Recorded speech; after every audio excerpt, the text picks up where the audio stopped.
Hey everybody, I'm Matthew Tyler DeLeo, better known as SonicMTD, and welcome to another exciting episode of Always Right Reviews. And holy crap, right? Like, oh my god! A lot has happened within the span of the past video. Con Bravo came and went.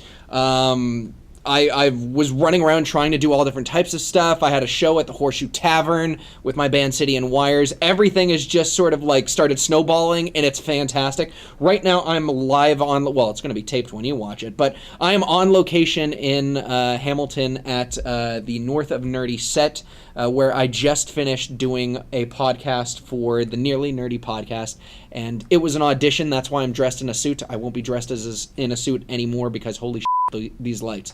But either way, I think they like me, and I think they want me to come back. So I'm riddled with excitement and emotions. And so this video, let's get back. Let's decompile ourselves for a second.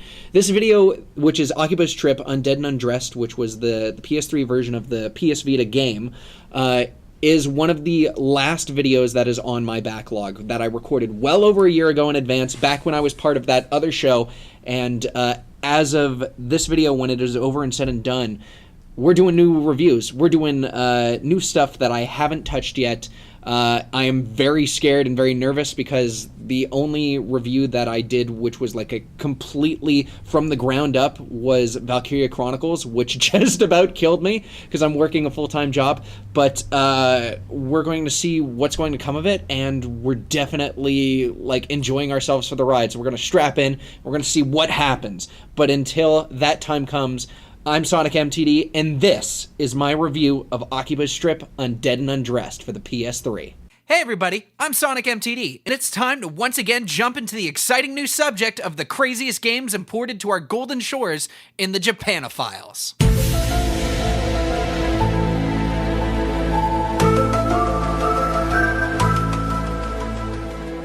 Now, in the last video I did, I alluded to the games made by A.R.R. and my profound love of the overall dedication the dev team put into creating a truly unique experience. Well, about as unique as the previous game, but still.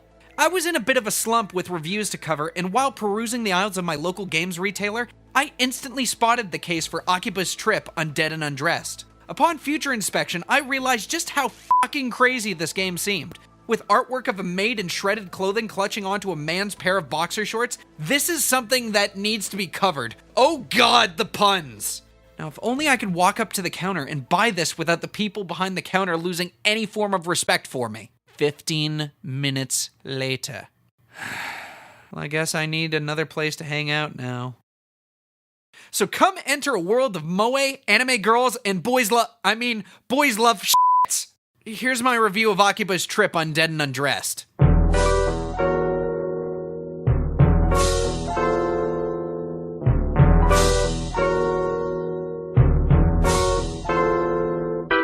Akiba's Trip, Undead and Undressed is actually the sequel to 2011's Akiba's Trip. Made by A.R.R., both games were released on the PSP, with only the sequel being imported and launched across multiple platforms. In this review, I'm going to call it Akiba's Trip since that's a way better title, and I'm a person who sticks by my convictions. Set in present-day Akihabara, our main protagonist Nanashi is kidnapped on a way to a job interview and turned into an artificial vampire called, I shit you not, a synthester. All hope seems lost when suddenly he's rescued by a beautiful girl with emerald eyes named Shizuku. Shizuku is a night eater, an OG vampire sent to put a stop to the synthesters in order to stop Nanashi from transforming into a synthester himself. Shizuku fulfills a blood contract, turning him into her familiar, and together they team up to take the synthesters down. Now, both the synthesters and night eaters can walk around in the sunlight, so how exactly are you supposed to defeat them? Garlic? Nope. Stake to the heart? That will kill anybody, you monster! Also, this is a holy this is M-rated? I honestly didn't look at the ESRB rating until this point. But yeah, how do you kill a synthester or a night eater? Simple, you strip them of their clothing and then the sun burns them to ashes. Of course! You can see why I kinda wanted to review this, right? Let's talk about the cast and characters. Akiba's Trip's main protagonist is a standee for the audience, meaning outside of battle cries, he's pretty transparent. Although his English voice actor is Spike Spencer. So, you know, there's that. Besides Shizuku, Nanashi is part of a group that keeps the streets of Akihabara safe. The Akiba Freedom Fighters consists of Nanashi's childhood friend Toko Sagisaka, twin brothers Yuto and Kaito Tachibana, the Swedish-made mascot Kaiti Rekkonen, Nanashi's genius sister Nana, and founder of the Freedom Fighters / owner of the otaku bar everyone hangs out at, Kihachi Sugiyama, aka Pops. Along the way, you'll run into Sundara pop idol named Rin and the head of a giant pharmaceutical company, Shion Kasugai. Now, I can't tell you more about them because spoilers, but I'm mentioning them here since they're really important. All the major players are very well voice acted, and a huge pat on the back should be given to Xseed for their work. Not only are the actors bringing their A game, but the writing is also something that made me laugh. In fact, I said a couple of the lines offhand that were actual responses a few seconds later. A lot of the choices I feel had to be rewritten in order to work for a North American audience, and it shows that this wasn't a simple cash grab. But despite my praises, in order for this review to work, I have to talk about the bad. So, ikimashou, here we go. The gameplay sucks. I'm just flat out saying this. Akiba Strip is a visual novel with minor elements of a game. It makes sense they'd call it a game since the audience for visual novels here in North America are paper thin. To be honest, everything in this game is pretty solid, but once again, here we go. Combat breaks down like this. You have a high attack, a medium attack, a low attack, a jump button, a block button, and a powerful unblockable move. You use your attacks to damage your opponent's clothing, and when it glows, you can remove it via QuickTime event. If the clothing isn't glowing, you can mash the buttons in a minor grapple minigame. Now, if you decide to weaken multiple opponents, you can chain strip. And if you chain strip enough, you get a super move that allows you to strip their underwear, replacing those garments with lens flares. Yeah, I was kind of disappointed too, I'm not gonna lie. Seriously, it's M rated. I mean, for an M rating, I was expecting more, Eventually you get an ally who can team up with you and can pull off a super move. I wish each character got multiple super move animations since you'll be using them a lot, but I guess it's fine. You'll need an ally to help take the heat off of you, thereby preventing you from getting swarmed. Also, this was a PS Vita import which has been transferred onto the PS3 and PS4. The graphics should have been upgraded. I don't need an entire graphical overhaul, but something that doesn't make it scream, this is a mobile import. Now, let's talk about weapons.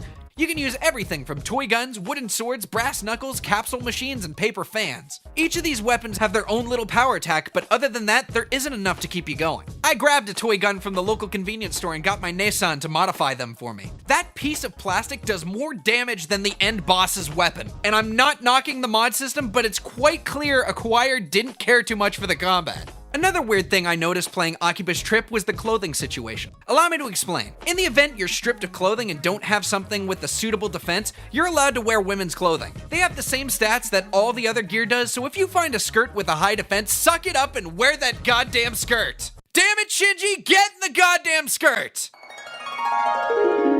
Whoa. It's times like this where I really question my sexual preferences. So yeah, you can wear women's clothing, but not their underwear. This is even more strange as putting on women's clothing gives you their body type anyway. Yeah, Nanashi grew some breasts when I put him in a pantsuit, so why are you even worried about who's allowed to wear what? Jesus, I just realized I spent way too much time thinking about this. I think I might have some issues. Hey, here's a good segue. The shops in Akiba Strip are rubbish. Some of the shops in the game are actual shops that exist in Akihabara, but when you enter them, it's just a generic shaded interior with the clerk standing at attention. Look, I may be jaded because of the Yakuza franchise, but I was expecting more than what we got. Especially when you took the time to have collecting actual flyers for Akihabara stores as a goddamn trophy. Akiba Strip is available on the PS Vita, the PS3, which is what I used, and the PS4. The graphics aren't impressing me. And since it wants to be equal amongst platforms, I guess it's alright, but the PS3 and the PS4 versions are capable of so much more, and I felt the hardware probably wasn't put through the paces. Finally, 2 of the endings didn't do it for me. Akiba's Trips totes a total of 4 endings, 5 if you include doing all your sister's missions. This is all subjective, and I get that, but the 2 that rang out here are the Sun in Her Sky route and the incredible The Next Great Stage routes. I'm not kidding you. That last ending throws everything out the window and just makes you wonder why the others don't dramatically change the game. Now, when you've finished the main game, you get the ability of starting a new game and modifying your main character. Want to swap out a different voice actor, character, skin tone, gender? Consider it done. Which is why I'm very confused about the underwear stuff. I mean, all...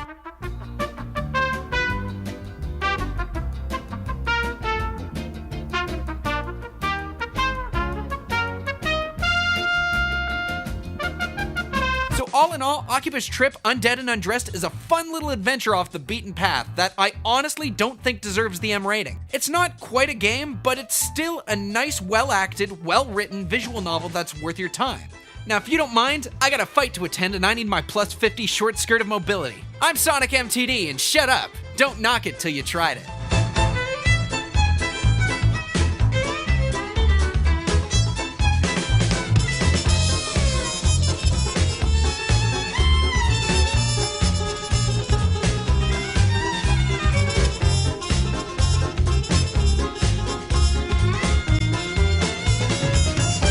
Hey everybody, I'm Matthew Tyler DeLeo, better known as SonicMTD, and thank you for watching the 7th episode of Always Right Reviews, where we covered Akiba's Trip, Undead and Undressed for the PS3, originally based off a PS Vita game and also launched for the PS4. Please be sure to like and subscribe to this video. Leave me a comment down below, anything that you can say that can help me improve my craft. I will definitely look it over, and I will even respond back to you. If you look at this side of the webpage, up here, you're going to see what YouTube recommends that you should try. It could be anything that I've done as part of Always Right Reviews, or maybe some of the music stuff that I've done, who knows. And down here is a playlist of every single video that I've done for Always Right Reviews. I definitely recommend you check it out, especially if this is the first video that you've ever seen. But until I see you again, and until the next video upload, I'd like to say once again, arigato gozaimasu. Thank you very much for catching this. I'm SonicMTD, and later days.